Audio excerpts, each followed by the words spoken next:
बिस्मिल्लाहिर्रहमानिर्रहीम। मुअज़्ज़ज़ असातिज़ा किराम, अस्सलामु अलैकुम। गौहर पब्लिशर्स की जानिब से खुशामदीद। हमारा स्लोगन है redefining the geography of education through digital resources for conceptual learning. मेरा नाम साजिदा नूर है। आज के इस वीडियो लेक्चर में हम गौहर निदाए उर्दू जमात शशम के सबक नंबर 9 दूसरा रुख को शुरू करने जा रहे हैं। तो आइए चलते हैं हासिलाते ताल्लुम की जानिब। मुअज़्ज़ज़ असातिज़ा किराम, इस सबक को पढ़ने के बाद तलबा इस काबिल हो जाएंगे कि वो मतन को फ़हम, दुरुस्त तलफ़्फ़ुज़ और अदाई के साथ पढ़ सकें। यानी कि बच्चे जो भी कुछ पढ़ें, वो अपनी किताब में से सबक पढ़ रहे हैं या इससे हट कर किसी मैगज़ीन में कोई कहानी पढ़ रहे हैं, अखबार में से कोई कालम पढ़ रहे हैं या किसी किताब में से कोई मुकालमा या गुफ्तगू का कोई प्रोग्राम देख रहे हैं या सुन रहे हैं या पढ़ रहे हैं, तो उसको ना सिर्फ वो समझ सकें बल्कि उसको दुरुस्त तलफ़्फ़ुज़ के साथ दोहरा सकें, पढ़ सकें, बता सकें। बच्चों को इस काबिल बनाने के लिए हमने ज़्यादा से ज़्यादा उनसे बुलंद ख़्वानी करवानी है। हमारे पास सबक है दूसरा रुख। इस सबक की बुलंद ख़्वानी करने से पहले आप मुश्किल अल्फाज या ख़ास अल्फाज को दुरुस्त तलफ़्फ़ुज़ के साथ ख़ुद अदा करेंगे, उन्हें वाइट बोर्ड पर लिखेंगे। उसके बाद फिर आप ख़ुद नमूने के तौर पर सबक की बुलंद ख़्वानी करेंगे। फिर उन बच्चों से बुलंद ख़्वानी करवाएंगे जो बेहतर अंदाज में दुरुस्त तलफ़्फ़ुज़ के साथ बुलंद ख़्वानी कर लेते हैं, ताकि वो बच्चे बार बार सुनें जिन्हें अल्फाज की दुरुस्त अदायगी में मसाइल का सामना है। तो इस तरह से जब बच्चे बार बार सुनेंगे तो वो इस काबिल हो जाएंगे कि किसी भी किस्म के मतन को दुरुस्त तलफ़्फ़ुज़ के साथ और रवानी के साथ अदा कर सकें। उन्वान और आगाज़ की मदद से कम 175 अल्फाज पर मुश्तमिल कहानी लिख सकें। सबसे पहले हमने बच्चों को ये बताना है कि कहानी लिखने के उसूल क्या होते हैं। कहानी लिखने से पहले उसका उन्वान मुंतखब करना बहुत ज़रूरी है। उसके बाद उसके किरदार का इंतखाब करें कि कौन कौन से किरदार हैं इस कहानी के अंदर। उसके बाद फिर आप ये देखें कि कहानी के क्या अज्जा होते हैं। सबसे पहले उसका आगाज़ होता है जिसमें तारुफ़, उसके बाद फिर उरूज पर कहानी जाती है और फिर इख्तिताम पर इखलाकी सबक का होना बहुत ज़रूरी है। लेकिन इसके साथ साथ इस चीज़ का भी ख्याल रखें कि कहानी हमेशा सादा अल्फाज में होनी चाहिए। पेचीदा या बहुत तवील कहानी अपनी मकबूलियत खो देती है, अपना तासुर खो देती है, दिलचस्पी नहीं रहती। और सबसे अहम बात कि कहानी हमेशा सिगाए माजी में लिखी जाती है। बच्चों के साथ जो भी कहानी लिखें उस पर पहले उनके साथ बातचीत करें। कोशिश करें कि बच्चे खुद से कहानी लिखें, उनकी रहनुमाई ज़रूर करें, उनकी मदद ज़रूर करें, लेकिन कहानी बच्चे खुद लिखेंगे। ये एक तख्लीकी सरगर्मी होनी चाहिए। नज़्म व नसर को मंशा और मकसद के हवाले से समझकर दुरुस्त उतार चढ़ाव और रवानी से पढ़ सकें। नज़्म हो या नसर, उसको उसके मंशा और मकसद को समझकर पढ़ना चाहिए। यानी कि शायर ने जो अशार लिखे हैं उनका मकसद क्या है, उनका मरकज़ी ख्याल क्या है, शायर क्या कहना चाहते हैं। और अगर हम कोई इक़्तिबास पढ़ रहे हैं, कोई मज़मून पढ़ रहे हैं, तो भी मुसन्निफ़ ने जिस मकसद को सामने रख कर लिखा है वो हमें ज़रूर मालूम होना चाहिए और उसको ही मद्देनज़र रखते हुए रवानी के साथ दुरुस्त तलफ़्फ़ुज़ के साथ बच्चों को पढ़ने के काबिल बनाना है। तो इसके लिए हमारे पास ये सबक तो मौजूद है ही, लेकिन हम बच्चों को मुख्तलिफ़ कहानियाँ पढ़ने के लिए दे सकते हैं। कमरा जमात में आप मैगज़ीन बच्चों को पढ़ने के लिए दें। अखबारात में दिए गए कालम, इदारिये, खतूत बनामे मदीर, ये सारी चीज़ें आप बच्चों को पढ़ने के लिए देंगे। उनसे पूछेंगे कि इनमें क्या मकसद पोशीदा है। तो इस तरह से बच्चों की तवज्जो भी रहेगी और वो इस काबिल भी हो जाएंगे कि वो जब भी कुछ पढ़ेंगे तो फिर उसका मंशा और मकसद सामने रख कर पढ़ेंगे। इबारत, नज़्म व नसर पढ़कर इसमें मौजूद मालूमात और तसव्वुरात अखज़ कर सकें। यानी कि जो भी इबारत वो पढ़ें, चाहे वो नज़्म की शक्ल में हो या नसर की शक्ल में हो, तो उसमें मौजूद तसव्वुरात और मालूमात को अखज़ कर सकें। क्या तसव्वुरात पेश किए गए हैं, कौन सी नई मालूमात हमें मिली हैं और उन मालूमात का, उन तसव्वुरात का हम अपनी ज़िंदगी में किस तरह से इतलाक़ कर सकते हैं, ये सारी चीज़ें बच्चों को आनी चाहिए। क्योंकि बच्चों को हमने सिर्फ़ इम्तिहानी नुक्ता नज़र से नहीं पढ़ाना, बल्कि बच्चों को आने वाले कल के लिए तैयार करना है। तो इस मकसद के लिए हम जब भी कुछ पढ़ाएं, बच्चों के साथ उनसे मुतल्लिक उस इक़्तिबास में दिए गए तसव्वुरात और मालूमात से मुतल्लिक बातचीत ज़रूर करनी है। मिसाल के तौर पर हम सबक पढ़ाने जा रहे हैं दूसरा रुख। اس میں 2 کرداروں کے بارے میں بات کی جا رہی ہے۔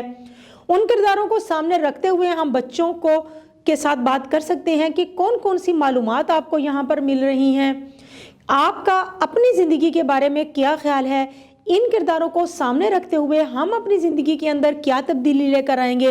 تو جتنی زیادہ ہم بچوں کے ساتھ بات چیت کریں گے اتنا ہی بچوں کے اندر اعتماد آئے گا، اور وہ جب بھی کچھ پڑھیں گے تو اس کے اندر اہم معلومات اور تصورات کو ضرور اخذ کریں گے۔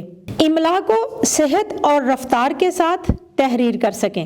بچوں کو صرف پڑھنا ہی نہیں آنا چاہیے بلکہ لکھتے ہوئے بھی وہ بہترین لکھائی کے ساتھ لکھیں، بہترین املا کے ساتھ لکھیں، کم سے کم غلطیاں کریں، کیونکہ اگر ایک صفحہ وہ لکھیں گے اور اس کے اندر زیادہ سے زیادہ غلطیاں ہوں گی تو اس کا کوئی اچھا اثر نہیں ہوگا۔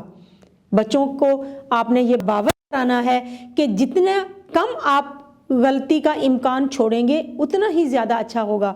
اور اس کے لیے اب ہم نے کیا کرنا ہے، ہم نے سب سے پہلے اپنے سبق میں سے مشکل الفاظ کی املا بچوں کو لکھوانی ہے، لیکن اس کے ساتھ ساتھ ہم نے بچوں کو پیراگراف کی املا بھی کروانی ہے۔ املا کی سرگرمی کمرہ جماعت میں ضرور رکھیں، کیونکہ جتنی زیادہ آپ مشق کروائیں گے اتنا ہی اچھا جو ہے وہ لکھنے کی بچے کوشش کریں گے اور کم سے کم غلطی بھی کریں گے۔ واحد جمع عربی قواعد کے مطابق کو پہچان سکیں اور اسے استعمال کر سکیں۔ واحد کی جمع بنانا تو بچے سیکھ لیتے ہیں، لیکن ان کو جملوں میں استعمال کرتے ہوئے وہ غلطی کر جاتے ہیں، کیونکہ واحد کو جب ہم جملے میں استعمال کرتے ہیں تو فاعل اگر واحد ہے تو فعل بھی واحد ہوگا، لیکن اگر فاعل جمع ہے تو پھر فعل بھی جمع ہوگا۔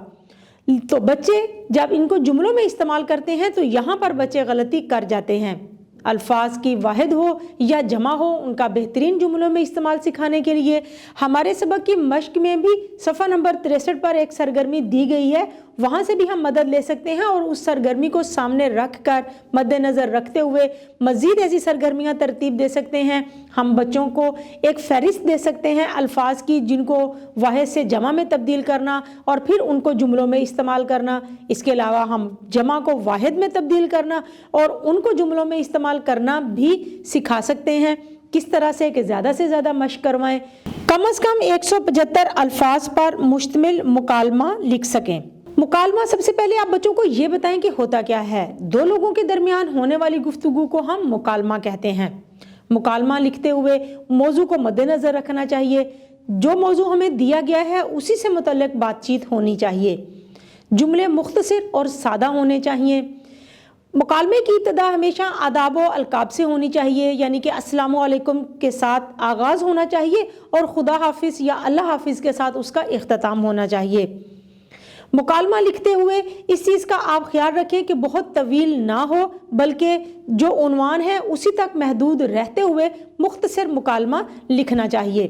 اس کے لیے ہم کمرہ جماعت میں زیادہ بہتر یہی ہے کہ آپ 2 بچوں کو کمرہ جماعت میں جماعت کے سامنے لے کر آئیں اور ان کو کوئی ایک موضوع دیں جس پر وہ بات چیت کریں، چاہے وہ کم سے کم جملے ہی بولیں، لیکن جب وہ بچے آپس میں بات چیت کریں گے تو وہی مکالمے کی ابتدا ہوتی ہے۔ جب بچے آپس میں بات چیت کرنا سیکھ لیں گے تو وہ لکھنا بھی سیکھ لیں گے، کیونکہ آپس میں بات چیت کرنا تھوڑا آسان ہوتا ہے لیکن خود سے مکالمہ لکھنا تھوڑا مشکل ہو جاتا ہے۔ لیکن جب آپ مکالمہ کی مشق کروائیں گے کمرہ جماعت میں تو بچے مکالمہ لکھنا بھی سیکھ لیں گے۔ الفاظ کی تذکیر و تانیث کے فرق کو سمجھ سکیں عبارت میں۔ مذکر سے مونث بنانا بھی بچوں کے لیے کوئی مشکل کام نہیں ہے، لیکن جب عبارت میں تذکیر و تانیث کا فرق واضح کرنا ہو تو یہاں تھوڑا مشکل ہو جاتا ہے۔ اس مقصد کے لیے ہماری مشق میں صفحہ نمبر 63 پر ایک سرگرمی دی گئی ہے جہاں پر ایک عبارت ہے اور وہاں تمام مذکر کو مونث میں تبدیل کرتے ہوئے اس عبارت کو دوبارہ سے تحریر کرنا ہے۔ اس سرگرمی کو سامنے رکھ کر ہم مزید عبارتیں ایسے بچوں کو دے سکتے ہیں جن میں تذکیر و تانیث کے فرق کو سمجھتے ہوئے عبارت کو دوبارہ سے لکھنا ہے۔ میں پھر یہ بات دہراؤں گی کہ جتنی زیادہ ہم مشق کروائیں گے اتنا ہی زیادہ بچوں کا تعلم پختہ ہوگا، کیونکہ قواعد اور گرامر ایک ایسی چیز ہے جو مشق سے ہی آتی ہے۔ اپنی جماعت کے معیار کے مطابق کہانی، خطبہ، تقریر، گفتگو، خبر، ڈرامہ، ہدایت کی نشاندہی کر سکیں۔ बच्चों को इस काबिल बनाने के लिए कि वो इन तमाम चीज़ों में फ़र्क कर सकें, निशानदही कर सकें, हमने ये करना है कि बच्चों को अखबारात में से ख़बरें, एलानात, इश्तिहारात, हदायत जो दी गई होती हैं वो पढ़ने के लिए दें और फिर बच्चों से पूछें कि इनमें आप किस तरह से फ़र्क कर सकते हैं। आप एक सरगर्मी तरतीब दे सकते हैं जिसमें जमात के बच्चों को 2 गिरोह में तकसीम करें। एक गिरोह कुछ पढ़े और दूसरा गिरोह उसको पहचाने कि जो पढ़ा गया है वो क्या है, वो हदायत है, वो ऐलान है, वो खुतबा है, वो कोई ख़बर है, कोई नज़म के अशार हैं या नसर का कोई इक़्तिबास है। तो इस तरह से बहुत ये सेहतमंद सरगर्मी होगी जिससे बच्चों को बहुत कुछ सीखने का मौका मिलेगा। किसी भी उन्वान पर पूरे एतमाद अंदाज में तकरीर कर सकें। मोअज़्ज़ज़ असातिज़ा कराम, इस मौजू पर हम पहले भी बात कर चुके हैं कि हमने बच्चों को सिर्फ इम्तिहानी नुक्ता नज़र से नहीं पढ़ाना, बल्कि हमने बच्चों को मुआशरे के पूरे एतमाद शहरी बनाने के काबिल बनाना है। तो इस मकसद के लिए तकरीर एक ऐसी चीज़ है कि ये फ़न बच्चों के अंदर एतमाद पैदा करने में सबसे आगे है। लेकिन हमें ये कोशिश करनी है कि तमाम बच्चों के अंदर तकरीर करने का हौसला होना चाहिए, यानी कि वो ना सिर्फ कमरा जमात में अपने साथियों के सामने आकर बेहतरीन अंदाज में पुरएतमाद अंदाज में तकरीर कर सकें, बल्कि स्कूल की सतह पर होने वाले बज़्म अदब में किसी भी प्रोग्राम में, जश्न आज़ादी का प्रोग्राम है, यौम पाकिस्तान का प्रोग्राम है, तो वहाँ पर भी तकरीर कर सकें। हमने हर बच्चे पर मेहनत करनी है, हर बच्चे को इस काबिल बनाना है कि उसको आगे बढ़ने का मौका मिले और वो तकरीर करे। तो इस मकसद के लिए हमने करना ये है कि हफ्तावार बुनियाद पर हमने क्लास में, कमरा जमात में किसी भी टॉपिक पर बच्चों से तकरीर करवानी है। उसमें हर बच्चे की बारी आनी चाहिए। एक हफ्ते में जुमे के दिन के लिए बेहतरीन ये प्रोग्राम हो सकता है कि आप एक मौजू दें, उसमें 3 से 4 बच्चों को शामिल करें, अगले हफ्ते में उससे हटकर दूसरे बच्चों को जो है वो शामिल करें। हाँ, और इसके लिए हम सुबह की असेंबली में भी मैसेज ऑफ द डे के नाम से भी ये सरगर्मी करवा सकते हैं, जहां पर हर बच्चे को मौका मिलेगा कि वो बच्चा कमरा जमात में या फिर असेंबली में तमाम बच्चों के सामने आए और अपने ख्यालात का इजहार करे। मोअज़्ज़ज़ असातिज़ा कराम, उम्मीद है कि आपको आज का ये वीडियो लेक्चर बहुत अच्छा लगा होगा। आपकी मदद के लिए हमारी वेबसाइट www.goharpublishers.com पर scheme of studies, model paper, lesson plan और की बुक्स दी गई हैं। आप वहां से भी मदद ले सकते हैं। इंशाल्लाह अगली वीडियो में अगले लेक्चर के साथ फिर मिलेंगे। तब तक के लिए अल्लाह हाफिज़।